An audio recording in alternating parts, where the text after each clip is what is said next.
اعوذ باللہ من الشیطان الرجیم، میں پناہ چاہتا ہوں اللہ کی مردود شیطان سے۔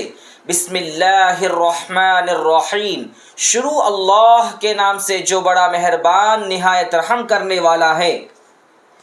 وَإِن يَأْتُوكُمْ أُسَارَىٰ تُفَادُوهُمْ وَهُوَ مُحَرَّمٌ عَلَيْكُمْ إِخْرَاجُهُمْ أَفَتُؤْمِنُونَ بِبَعْضِ الْكِتَابِ وَتَكْفُرُونَ بِبَعْضٍ فَمَا جَزَاءُ مَن يَفْعَلُ ذَلِكَ مِنكُمْ إِلَّا خِزْيٌ فِي الْحَيَاةِ الدُّنْيَا وَيَوْمَ الْقِيَامَةِ يُرَدُّونَ إِلَىٰ أَشَدِّ الْعَذَابِ وَمَا اللَّهُ بِغَافِلٍ عَمَّا تَعْمَلُونَ۔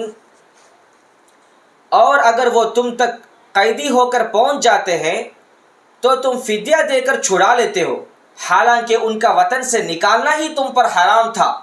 تو کیا تم کتاب کے ایک حصے کو مانتے ہو اور ایک حصے سے انکار کرتے ہو؟ پس تم میں سے جو ایسا کرے اس کی سزا کیا ہے، سوائے دنیاوی زندگی میں رسوائی کے، اور قیامت کے دن یہ سخت عذاب میں ڈالے بھی جائیں گے۔ میرے محترم بھائیو بہنوں، سورہ بقرہ کی آیت نمبر 85 کے دوسرے حصے میں 6 باتیں بتلائی گئی ہے۔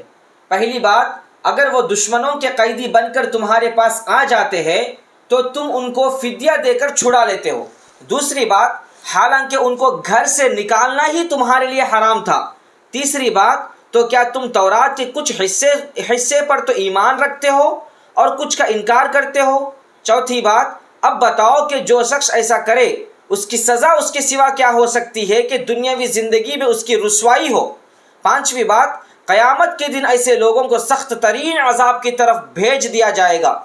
چھٹی بات، جو کچھ تم عمل کرتے ہو اللہ تعالیٰ اس سے غافل نہیں ہے۔ میرے محترم بھائیو بہنوں، بنی اسرائیل جو اپنی ہی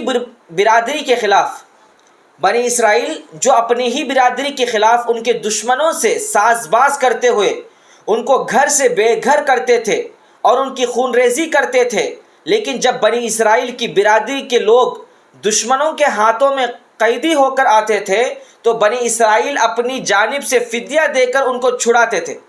بنی اسرائیل کی ملت پروری اور قوم پرستی کا جذبہ اب جاگ جاتا تھا۔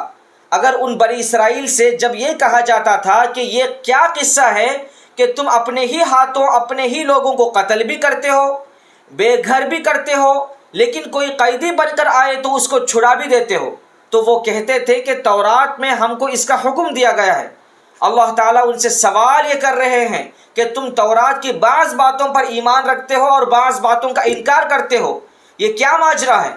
پھر انہیں اس جرم کی سزا سے باخبر کر دیا گیا کہ جو کوئی اس قسم کا جرم کرے گا تو اس کی نقد سزا دنیا میں یہ ہوگی کہ اس کو ذلت و رسوائی سے گزرنا ہوگا، اور قیامت کے دن تو سخت ترین عذاب میں مبتلا کیا جائے گا۔